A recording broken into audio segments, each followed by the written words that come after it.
Santet Daun Muda. Karya Kang Ramli Author. Chapter 7. Pelukan hangat Neni. Hari-hari Yuda kini sudah tak beraturan, malam menjadi siang, dan siang tak ada artinya. Tidurnya hanya sekadar rebahan setelah pingsan karena mabuk. Makannya seadanya. Mandi, terkadang seminggu hanya 1 kali. Yuda kini hidup sendiri, dirinya telah bebas, namun kehidupannya sangat hampa. Sejak Sandra dan Mitha pergi dari hidupnya, Yuda merasa seperti anjing yang telah lepas dari rantai. Ia bangun bukan karena punya tujuan, tapi karena tubuhnya sudah tak sanggup berbaring lebih lama. Saban pagi, ia langsung menuju lapak kopi di ujung gang. Ujang, Doni, Bowo, dan Pak Iman sudah menunggu di sana. Mereka tertawa seperti orang yang tak punya urat malu. "Yud, semalam lu kemana?" tanya Ujang. "Lu, masih di tempat Neni?" tanya Doni. "Hehe, iya. Neni sekarang makin lengket, bro. Dia udah kayak bini sendiri, yang gue suka, dia tuh gak cerewet kayak Sandra," sahut Yuda dengan wajah riang. Tawa temannya meledak saat itu juga dan Yuda ikut tertawa bersama mereka. Tapi di dalam hatinya, terdapat ruang kosong yang tak bisa ditertawakan olehnya. Meski hidupnya seperti raja tanpa istana, Yuda sering duduk sendirian saat teman-temannya pergi satu persatu. Ia memandangi langit malam, memeluk botol minuman, dan mulai melamun. "Kenapa Sandra ninggalin gue, ya? Apa dia gak bisa ngertiin gue sedikit aja? Gue tuh sebenarnya masih sayang sama dia. Tapi ya gitu deh, gue juga manusia yang punya hati, bukan robot," ucap Yuda dalam lamunan dikala sendiri. Wajah Sandra kerap muncul dalam lamunannya, kadang tersenyum, kadang menangis, kadang menatapnya dengan mata merah membara. "Dasar perempuan egois," gumam Yuda. "Gue digituin sama dia, gue diceraikan begitu saja, tapi sekarang lo enak hidup tenang, ya?" Dalam pikirannya, Yuda masih merasa dirinya lah yang paling tersakiti oleh Sandra. Padahal luka yang ditorehkan jauh lebih dalam dari yang ia sadari. Suatu malam, saat ia tengah tertidur di emperan toko dengan tubuh bau alkohol, Yuda bermimpi berjalan di tengah rumah yang penuh asap dupa. Di sana ada Sandra sedang duduk di tikar putih, tangannya memegang sebuah boneka bayi. "Kenapa lo cerain gue, San?" ucap Yuda pelan. "Lo yang sudah membunuh gue duluan secara perlahan, Yud," jawab Sandra. Yuda terbangun dengan napas memburu. Syukurlah ternyata cuma mimpi, cuma mimpi. Namun malam itu, di lantai tempat ia tidur, terdapat jejak telapak kaki wanita basah. Padahal hujan belum turun. Yuda tak mau peduli. Ia buang jauh-jauh rasa takutnya. "Hidup udah rusak sekalian aja gue hancurin." Yuda kembali menenggak miras. Bercanda dengan teman-temannya dan mencari pelampiasan kepada perempuan di klub malam, lalu tertawa keras. Padahal matanya mulai tampak kosong. Hujan turun deras malam itu, suara petir menyambar langit seperti membuka rahasia dari balik awan. Kamar sewa kecil di lantai 2 klub malam itu seolah menjadi tempat pelarian yang hangat bagi 2 orang yang sudah kehilangan arah. Yuda duduk di pinggir ranjang dengan sebatang rokok di tangan. Jendela berembun, udara dingin menyusup lewat celah, yang membuatnya tetap hangat, kehadiran Neni yang selalu mendekap tubuh Yuda. Perempuan itu hanya mengenakan daster tipis, rambutnya masih basah, kulitnya pucat diterpa lampu kamar yang kekuningan. Sorot matanya begitu lembut, namun menyimpan bayangan luka yang tak bisa dibaca. "Kamu kenapa diam aja malam ini?" tanya Neni sambil duduk di samping Yuda. "Gak tahu, mungkin gue mulai gila kali." "Gila karena apa?" karena ngerasa nyaman aja sama seseorang yang gak seharusnya gue deketin malam ini. Neni terdiam sejenak. Kemudian ia menyandarkan kepalanya ke bahu Yuda. Aku juga gila, bisik Neni. Karena terus nemenin cowok yang terus mabuk dan main judi. Yuda tertawa kecil, pahit. Gue semalam mimpiin Sandra. Dia bilang sama gue, kalau dia udah bunuh hatinya sendiri sejak dia mintai cerai. Neni menatap Yuda dari samping, matanya sayu namun dalam. Kalau dia jadi aku akan terus mengejar kamu sejak pertama kita bertemu. Yuda menoleh, menatap Neni. Wajah mereka begitu dekat hingga hembusan napas terasa. Kenapa lo ngejar gue? Karena kamu udah menyentuh tubuh dan kehormatanku, Yuda. Timpal Neni, lalu berbisik lagi. Malam ini, sentuh aku lagi hingga rasa sepimu hilang. Dan malam pun larut dalam pelukan. Tubuh mereka berdua saling menyatu dalam desah dan lirih penuh keringat, bukan sekedar hasrat, tapi juga luka yang ingin disembuhkan lewat kehangatan tubuh Neni. Neni mengecup leher Yuda, dan Yuda menyusuri kulit Neni perlahan, seperti mencoba membaca puisi yang ditulis dengan air mata. Kalau besok gue hilang, kamu bakal nyariin gue gak? Bisik Yuda. Kalau kamu hilang, aku yang bakal datang. Kalau kamu sedang bersama perempuan, maka akan ku tampar dia. Yuda tak menjawab. Ia hanya menarik tubuh Neni lebih erat dan malam itu, ranjang kecil di kamar nomor 12 menjadi tempat di mana dua jiwa yang rusak berpura-pura saling menyembuhkan hingga hanya terdengar deritan ranjang yang bergoyang.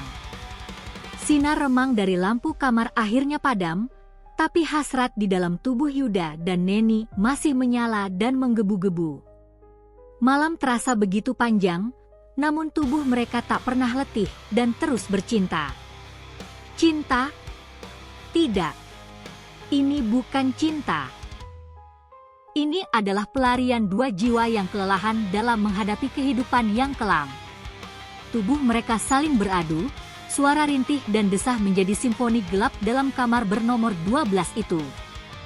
Hawa kamar terasa hangat, tetapi hawa di luar jendela mulai menggigil. Neni menatap Yuda dari atas tubuhnya, tatapan itu kosong, namun mulutnya tersenyum.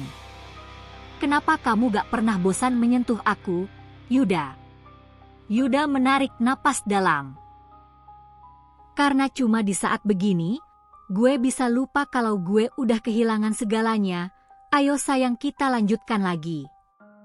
Neni membalas ciumannya dan tubuh mereka kembali menyatu dalam gelombang yang liar. Jam di dinding menunjukkan pukul 4.47 pagi. Suara ayam jantan samar terdengar dari kejauhan, tapi Yuda dan Neni belum juga terlelap. Lo udah tidur, Nen? Tanya Yuda pelan, sambil menyapu rambut perempuan itu dari keningnya. Belum. Gue suka dengar suara napas kamu. Kenapa?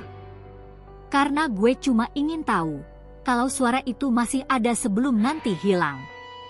Yuda mengernyit, tapi tak sempat bertanya. Karena ciuman Neni kembali membungkam mulutnya, dan mereka berdua kembali menggila untuk yang terakhir kalinya sebelum matahari naik. Ketika sinar mentari mulai menyusup masuk lewat celah jendela, menyentuh punggung telanjang Yuda yang tertidur miring, suasana kamar mulai berubah hangat, tapi ada sesuatu yang aneh. Cermin besar di sisi ranjang mulai berembun, padahal suhu ruangan tak berubah dan di permukaan cermin itu terlukis jejak tangan. 5 jari kecil, seolah milik anak kecil, diikuti oleh jejak telapak tangan orang dewasa yang kemudian menulis kabur. Aku melihatmu. Yuda masih tertidur. Neni menatap cermin itu. Namun wajahnya tak menunjukkan terkejut. Justru ia tersenyum tipis. Lihatlah, Sandra, dia udah jadi milik gue dan lo akan hilang selamanya dalam pikiran Yuda. Seringai Neni begitu menakutkan.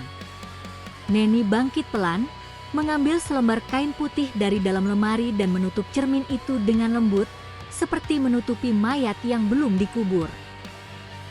Tenang saja, waktunya belum tiba, tapi sebentar lagi, gumam Neni. Sudah 3 bulan berlalu sejak malam-malam panas itu dimulai. Yuda dan Neni terus bersama, dalam kamar, di klub malam, di warung kopi belakang pasar. Bahkan kadang tidur di kontrakan sempit milik Yuda yang mulai dipenuhi bau dupa dan pakaian kotor. Namun malam itu terasa sangat berbeda. Neni berdiri di depan Yuda. Wajahnya dingin, tak lagi genit, tak lagi lembut. Tangannya gemetar tapi matanya mantap menatap Yuda, yang duduk santai sambil memutar gelas kecil berisi arak. "Yuk, aku telat sudah 3 bulan. Gelas di tangan Yuda berhenti berputar. "Telat apa?" "Telat bayar kontrakan." Yuda mencoba untuk mengalihkan pembicaraan. "Kau tahu maksudku. Gak usah berlagak bego." Suasana dengan seketika menjadi hening tanpa ada satupun yang bicara. Yuda berdiri, berjalan ke jendela kamar kontrakannya yang berembun. "Gak mungkin, Nen. Bisa aja kamu salah hitung dan pasti bukan gue yang membuat lo kayak gitu." Yuda membantahnya. "Aku nggak salah. Aku sudah periksa. 2 kali aku tes, Pak." Yuda tak menjawab dan terduduk lesu. Beberapa hari berikutnya, Yuda jadi mudah meledak dan marah-marah. Ia tak pulang lagi ke kontrakannya. Ia kembali nongkrong dengan Ujang dan Doni dari pagi sampai pagi lagi. Ia selalu mengumpat, mengelak, bahkan berkata kasar pada Neni lewat pesan suara atau saat bertemu langsung. "Lo hamil?" "Halah. Siapa yang jamin itu anak gue?"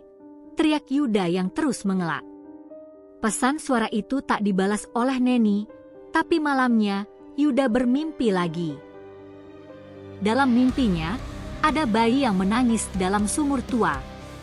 Sumur itu berada di tengah-tengah kamar tidurnya dan dari dasar sumur, suara Neni terdengar. "Yuda, ini darah dagingmu, kenapa kau buang aku?"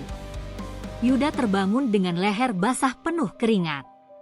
Di luar, hujan turun begitu deras dan di depan pintu kamarnya ada seikat bunga kamboja basah. Akhirnya, Yuda menyerah pada pikirannya sendiri, bukan karena cinta, bukan karena tanggung jawab, tapi karena rasa takut dan rasa kalah. "Baiklah," kata Yuda pada Neni beberapa hari kemudian. "Kita nikah." Neni menatapnya tajam, lalu tersenyum kecil. "Benarkah?" "Atas kemauanmu sendiri." "Atas kemauan nasib," Yuda menjawab dingin. "Gue capek dikejar mimpi, Nen." Neni tak menjawab. Ia hanya menunduk pelan. Namun dari wajahnya, terlihat jelas, inilah yang ia tunggu-tunggu. Karena Yuda sudah ia miliki seutuhnya. Tak ada pesta, tak ada penghulu resmi. Pernikahan mereka hanya berlangsung di rumah seorang ustaz kampung yang dibayar dadakan. Saksi 2 orang tukang parkir klub malam. Hantaran hanya berupa 1 toples roti kering dan rokok 2 bungkus. Namun sejak hari itu, Neni resmi jadi istri Yuda dan malam pertama mereka sebagai suami istri diwarnai dengan bisikan-bisikan aneh dari balik jendela. Angin masuk dari lubang kecil di tembok. Dan suara itu berkata, "Kau menikah bukan karena cinta, maka kau akan hidup bersama karena kutukan." Yuda menggigil tapi Neni tersenyum. Seolah semuanya berjalan sesuai rencana. Bersambung.